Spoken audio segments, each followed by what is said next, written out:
Hey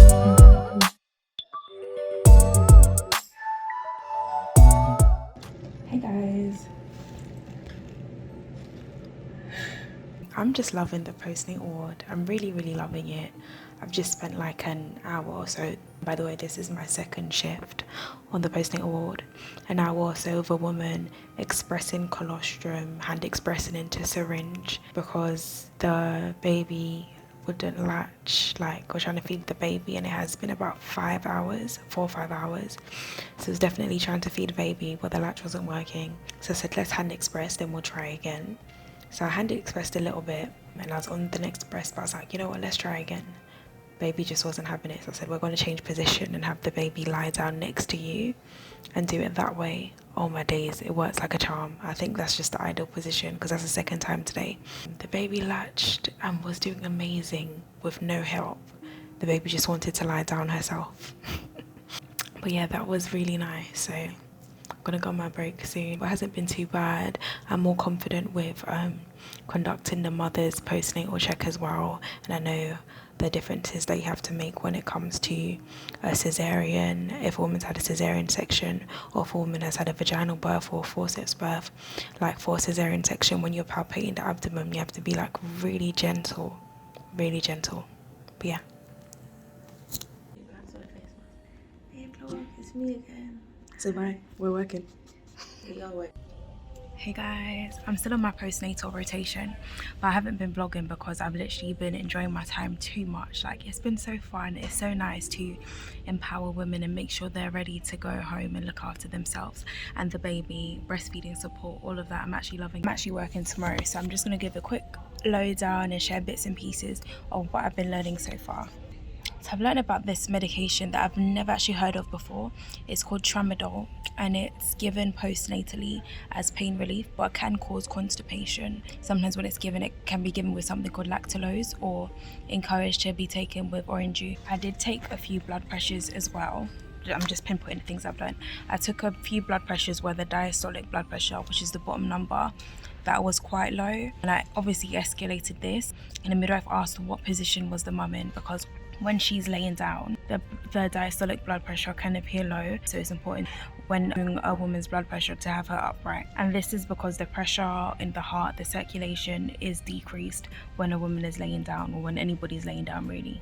I've been doing discharge talks, and that's something I really wanted to work on because in my first and second year I didn't really do this. So the discharge talk, I'm speaking to the mum about contraception, speaking to her about safe sleeping for baby, signs of great feeding, the colour even the baby's poo is turning day by day, how to register the baby. Like, I've proper memorised this now, so I can just do it. Speaking to her about the importance of pelvic floor exercises to strengthen that pelvic floor, so when she's older in due time there's no pelvic incontinence.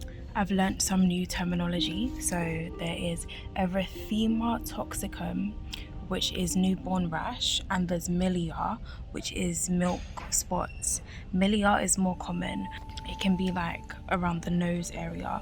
The erythema toxicum, that one is like red spots on the baby. But the babies have their newborn checks as well on the same day or the day after they were born, a head to toe check in detail. So if there's any concerns about that, at the check they'll pick it up. I learned that babies who are on NAS/OBS have to have a urine toxicology scent. I think this is done by putting a piece of cotton wool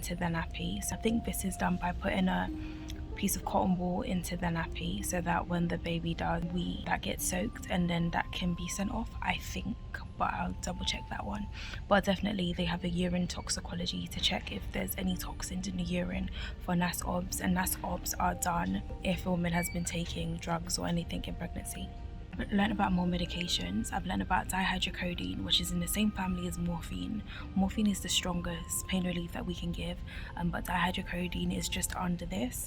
But yeah, it's stronger than ibuprofen.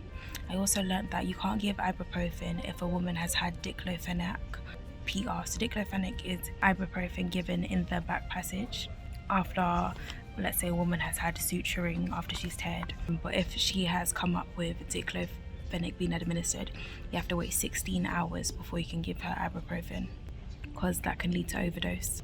And the most common medications that I have been working with has been dihydrocodone, which I just told you about, Oromorph, which is oral morphine, paracetamol, ibuprofen.